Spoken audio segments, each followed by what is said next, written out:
नमस्कार मित्रों, नई कृषि दर्शन में आपका स्वागत है। और बहुत सारे दोस्तों का डिमांड आ रहा था कि सर आप एक पशु चिकित्सक से बात कीजिए। तो आपकी डिमांड पे बिहार सरकार के जो रिटायर्ड पशु चिकित्सक है डॉक्टर विद्यासागर प्रसाद जी है, उनसे हम जानेंगे कि गायों में सामान्यतः कौन कौन सी बीमारियां होती है, अगर कोई बीमारियां हो जाती है तो उसका प्राथमिक उपचार हम घर पर क्या कर सकते हैं और उससे कैसे जो है हम बच सकते हैं। काफ़ी महत्वपूर्ण वीडियो है, इसलिए इस वीडियो को कंटिन्यू कीजिएगा और ज़्यादा से ज़्यादा जो है शेयर कीजिएगा ताकि इस जानकारी का लाभ जो है हर पशुपालकों के पास पहुंच जाए।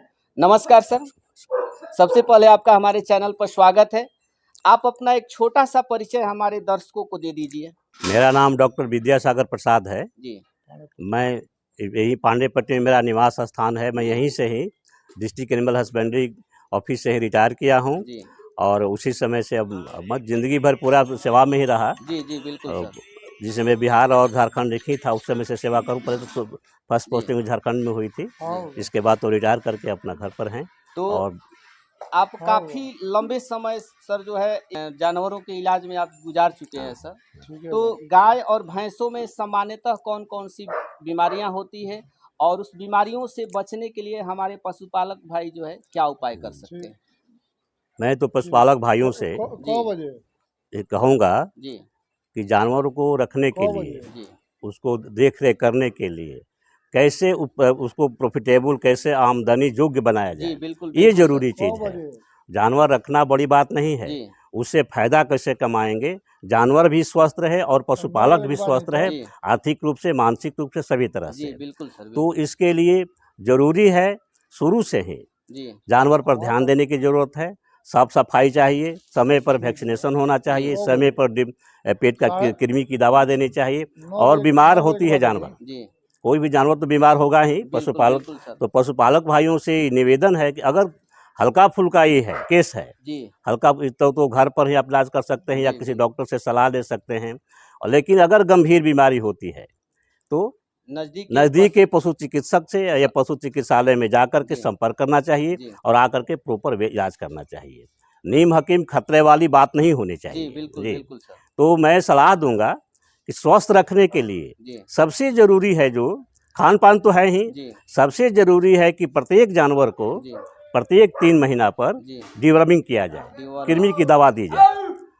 उससे क्या होगा कि पेट के कृमि की दवा, जो कीड़े हैं जी खास करके अंदर के पैरासाइट, बिल्कुल वो सर। मर जाएंगे, जिससे पशु को पाचन क्रिया में अच्छा रहेगा। पाचन क्रिया ठीक रहेगा तो उत्पादन ठीक रहेगा, जी शरीर स्वस्थ रहेगा, ये जरूरी है।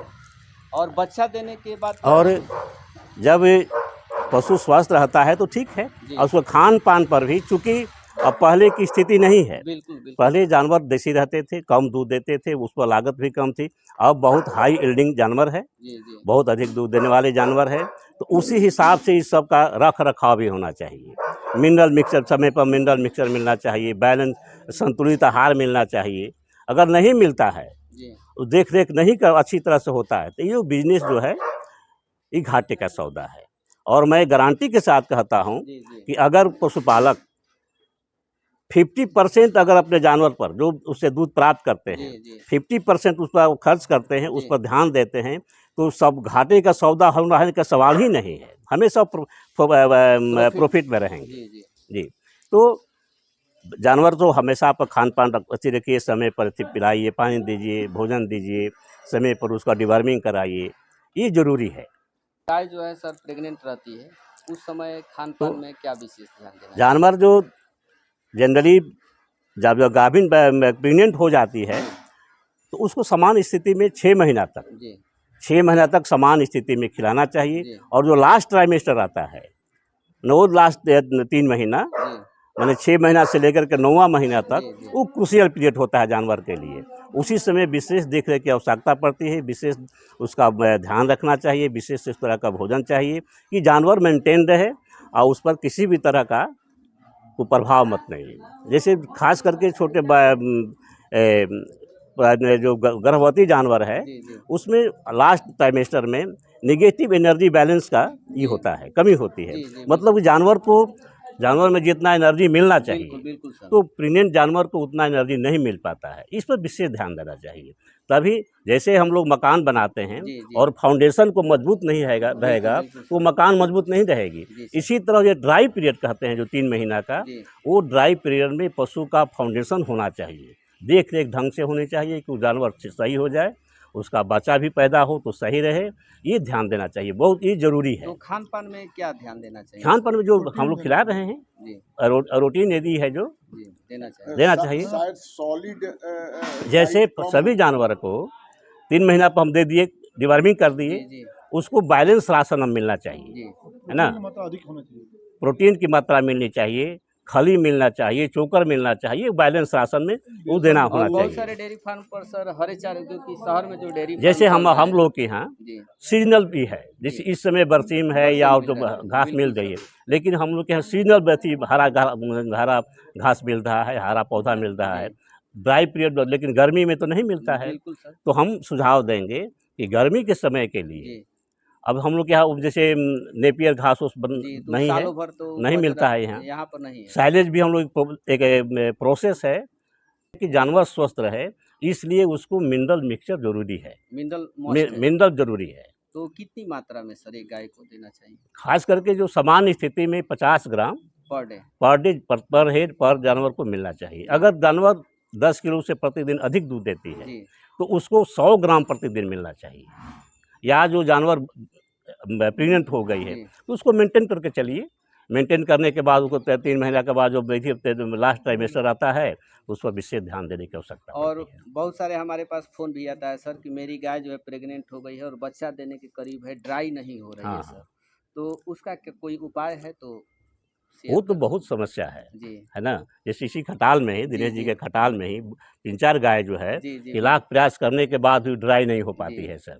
और उसका दूध चूँकि दूध खत्म नहीं होता है, जी जी जी तो दूध खत्म नहीं होगा, छोड़ दीजिए, अगर थन में रहता है दूध तो थनैली का एक कारण जी बनता है, जी तो नहीं हो पाता तो है। उस परिस्थिति लेकिन में ड्राई के लिए, जी ड्राई काऊ सेमरथी के लिए बचने के लिए विधि है। जी तो जैसे ही 75 दिन 80 दिन वो रहता है समय बच्चा जी देने जी का, जी उसको क्रूशियल पीरियड है। जी तो उस ड्राई करने के लिए जानवर को 15 दिन कम भोजन, कम जी पानी ये किया करना चाहिए और धीरे-धीरे उसका दूध कम दुहिए, समय बढ़ाइए, गैप कीजिए, 1 टाइम से 2 टाइम कीजिए, ऐसे करते-करते उसको, गिर गया है। है ना?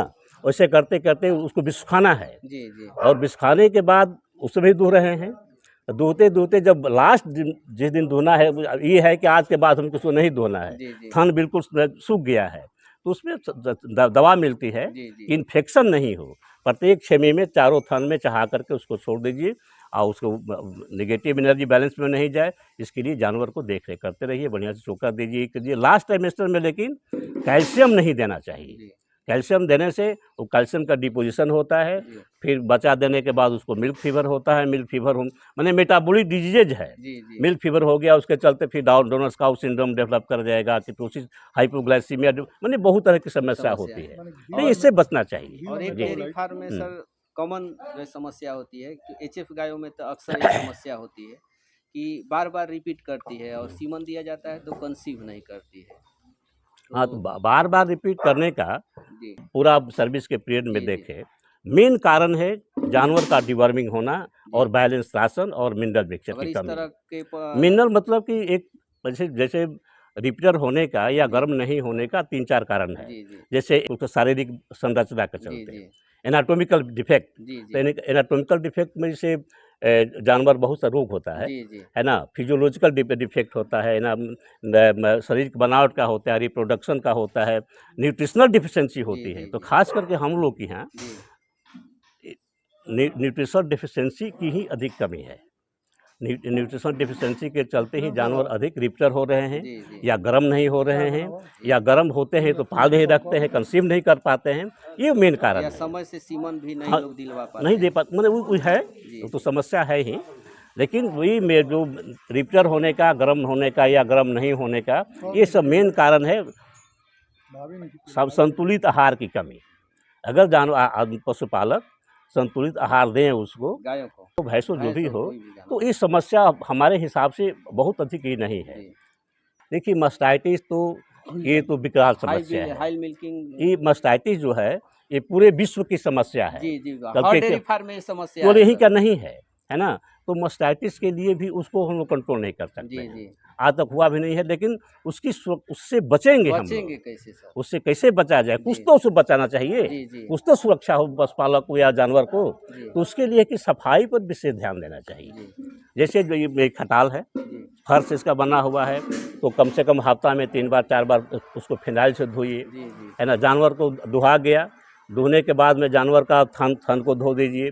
पोटाश का पानी जो आता है, जी जी पोटाश के पानी से लास्ट में धो करके छोड़ दीजिए कि वो इन्फेक्शन नहीं हो। जी हम सलाह देंगे कि जैसे दोहने के बाद में, दूध निकालने के बाद में पर लगभग से जानवर का छेमी जो है जी, आधा घंटा से 1 घंटा तक खुला खुला रहता रहता है। है सर। उसी से इन्फेक्शन होता है, उसी से बैक्टीरियल हो, वायरल हो, फंगल हो, जो भी हो, वही वो निकल जाता है। वही से माने असेंडिंग असेंडिंग का मतलब नीचे से ही ऊपर बढ़ने जी वाला इन्फेक्शन होता है। तो उससे बचने के लिए ही उपाय है कि सब सफाई कीजिए, जी, ये ज़रूरी है। और एक गायों में सर मिल्क फीवर की समस्या होती है, तो बहुत सारे पशुपालक क्या गलती कर देते हैं और क्या गलती नहीं करना चाहिए जिससे मिल्क फीवर को कैल्शियम की कमी हम लोग जी कहते हैं। नाम तो मिल्क फीवर है, जी जी सुनने से लगता है कि नहीं उसको बुखार होता जी, होगा, बिल्कुल बिल्कुल है ना, सर। लेकिन ऐसा है नहीं। मिल्क फीवर में उसको कैल्सीमिया कहते जी हैं, या ठेठ भाषा में कहिए कि कैल्शियम की कमी होती है। जी उसमें जब कैल्शियम की कमी हो जाएगी तो जानवर गिर जाएगा, जी जानवर उठ नहीं पाएगा, या दूह रहे हैं अथी हो गया, तो उसमें कैल्शियम की आवश्यकता पड़ती तो है। पशुपालक क्या गलती करते हैं सर उसमें? पशुपालक ये गलती करते हैं कि जानकारी के बिना, जी जी जानकारी के अभाव में थन से अचानक पूरा दूध निकाल देते जी हैं। मिल्क फीवर होने का 2-3 कारण है। जी एक तो जानवर बहुत हेवी है, जी और जब थन बढ़ता है जी तो कोलेस्ट्रॉल बनता है, या जिसको हम लोग देहात में फेनुस कहते हैं। जी जी, तो फेनुस में बहुत अधिक मात्रा में कैल्शियम कैल्शियम, कैथी होता बिल्कुल है, बिल्कुल सर। जो थन में आता है, या उसी से हम लोग थन को धोते हैं तो कैल्शियम बाहर निकलता जी है। जी तो शरीर को मेंटेन करने के लिए, गाभिन है तो उसको बच्चा को भी मेंटेन करने के लिए, प्लस कोलेस्ट्रॉल की वृद्धि करने के लिए कैल्शियम की बहुत आवश्यकता पड़ती है। तो कैल्शियम की कमी जब हो जाती है शरीर में, उसी को हम लोग मिल्क फीवर कहते जी हैं। जी जानवर कई स्टेज है उसका, जी, बिल्कुल बिल्कुल 3-4 स्टेज है। तो धीरे धीरे इस स्टेज से भी इलाज नहीं हुआ तो दूसरे स्टेज में चले जाएगी, तीसरे अंत में वो अनकॉन्शियस हो जाएगी, जी गिर जाएगी ज़मीन पर, रिकम्बेंट हो जाएगी, जानवर को उस समय स्थिति खराब हो जाती है। तो उस समय पशुपालक को अब नया पद्धति इसके जी हिसाब जी से जैसा ही है, बहुत सा जेल निकला हुआ है जी अलग अलग जी कंपनी का, फिर बैग का, बस लगभग सभी कंपनी का। तो जैसे ही प्रोसेस में आती है जी बचा जी देने का, जी जी उस समय अच्छी कंपनी का किसी का जी आप जेल पिला दीजिए। जी वो एनिक फॉर्म में कैल्शियम ही जी है ना, वो कैल्शियम, फास्फोरस, मैग्नीशियम, टोटल उसमें मिनरल्स और रहता है। जी उसको पिला दीजिए, फिर डोज के हिसाब से बचा देने के बाद 6 घंटा बाद पिला दीजिए, जी इसके बाद फिर एक 12 घंटा पर पिला जी दीजिए। तो इस हिसाब से 80% 90% संभावना कम हो जाती है जी कि मिल्क फीवर वो जानवर को नहीं हो। पशुपालकों से हम यही कहेंगे जी। कि ये ज़रूर करें। कि अगर जो है किसी फार्म पर गाय जो है नहीं खा रही है, तो पशुपालक को सबसे पहले क्या देखना चाहिए? देखिए, नहीं खाने का तो बहुत व्यापक जी जी, कारण होता तो है ना? स्टार्टिंग से लेकिन जो पशुपालक हैं, जी पशुपालक तो यही देखते हैं कि भाई हमारी जानवर सुस्त पड़ी है, जी सबसे खा नहीं रही है, खा पागो नहीं नहीं रही कर रही ये है जी ना? जी तो पशुपालक को ये देखना चाहिए कि क्यों नहीं खा रही जी है। जी सबसे तो पहले कि जाकर को शरीर को टच करके देखना जी चाहिए, है ना? कहीं बुखार तो नहीं है, जी अगर व्यवस्था हो तो उसको थर्मामीटर से शरीर जी बुखार जी देखिए, जी है ना? और देखिए कि फिर प्यासी तो नहीं है, उसको कहीं ऐसी दिक्कत तो कहीं नहीं हो जी गया जी है, अनपच तो नहीं हो गया है, या अधिक तो इसके पहले अधिक तो कुछ खा नहीं लिया है, जी जी या भोजन में इस तरह का जो ऐसा कुछ तो नहीं खा लिया जिसके चलते ये नहीं खा रही है, जी पॉइजनस तो जी टॉक्सिसिटी वाले सामान तो नहीं खा जी रही है। तो ये देखना चाहिए। अगर नहीं खा रही है तो देहात में बहुत उपाय करता जी है जी, लोग, बिल्कुल बिल्कुल सर। लेकिन नहीं खाना एक व्यापक है, जी व्यापक जी, कारण इसका है। इसका चर्चा जी, तो जी, बहुत लंबा बहुत चल लंबा हो जाता है। कारण भी बहुत है, जी इलाज भी जी, उसका बहुत व्यापक होता है। बिल्कुल बिल्कुल सर। तो ये करना चाहिए, देखना चाहिए। तो नमक दीजिए, हमेशा सालों भर दीजिए नमक, मिनरल मिक्सचर दीजिए, समय पर डिवर्मिंग कीजिए। सरकार के द्वारा बिहार से जी अभी जी तो कोरोना के चलते नहीं हो पाया, लेकिन बिहार सरकार के द्वारा प्रति ईयर वैक्सीनेशन का प्रोग्राम चलता है जो फ्री में, FMD door to door, FMD जो होता है डोर सर, टू डोर। साल में एफएमडी का दो तो बार किस किस टीकाकरण महीने होता में था। देना चाहिए यही सर? जैसे अब तो सालों भर खुरा हो रहा सालों है। भर, जी हाँ, सर। पहले ऐसा नहीं था, जी है ना। तो लेकिन बरसात शुरू होने के पहले, पहले, है ना, मैंने 6-6 महीना पर एफएमडी का वो मतलब ये खुराहा का वैक्सीन जी पड़ता है। और गला घोटू लंगड़ी का जिसको हम लोग कहते हैं जी जी हिमोरेजिक सेप्टिसिमिया, ब्लैक वाटर जिसको जी कहते जी, हैं, उसका साल में एक बार पड़ता है। एक बार जो हाँ, प्रेग्नेंट गाय होगी उसको भी दिया जा सकता है उसको सर? बचाया जाता है, देखा जाए किस स्टेज में है वो, जी है ना। वैसे किसी भी कंपनी का ये नहीं कहता है कि उसको मन दीजिए, जी लेकिन प्रैक्टिकली हम लोग देखते हैं जी कि वो जानवर वैक्सीन देने के बाद स्ट्रेस में जाती है। जी स्ट्रेस में जाने के चलते बहुत सा हार्मोनल परिवर्तन होता है जी। शरीर के अंदर, तो एबॉर्शन होने की संभावना रहती है, तो उससे बचना चाहिए। तो एक 20 लीटर दूध देने वाली गाय है सर, तो उनको लगभग कितनी मात्रा में अनाज देना चाहिए ताकि उसका बॉडी भी मेंटेन रहे और मिल्क कैपेसिटी भी नॉर्मल अच्छी? फार्मूला है जी जानवर के लिए मेंटेन करने के लिए। जी जैसी बड़ी गाय है 20 लीटर जैसे जान दूध दे रही है, जी, मतलब कि सुबह और शाम मिल मिल करके, करके हाँ, पर डे का? दे रही है। जी तो 250 जी मतलब एक पाव, एक पाव नहीं, 2.5 किलो जी उस शरीर को उसको मेंटेनेंस के लिए देना चाहिए प्रतिदिन। अनाज। जी अनाज मैंने मिनरल मिक्सचर हो, बैलेंस राशन, जी जी मिनरल मिक्सचर हो, उसमें साल्ट होना चाहिए, मिनरल्स होना चाहिए, ट्रेस एलिमेंट होना चाहिए, अनाज होना चाहिए। ये जो संतुलित आहार रहता है, जी भूसा और इसी को छोड़ करके, जी जी है ना, उसको 2.5 किलो उसको शरीर को मेंटेनेंस के लिए देना चाहिए। और प्रत्येक 2.5 से 3 किलो एथी पर जी 1-1 किलो उसको और देना चाहिए मिनरल मिक्सचर। मिनरल मिक्सचर ये संतुलित आहार, जी जी। तो वो सब बिल्कुल सही रहेगी।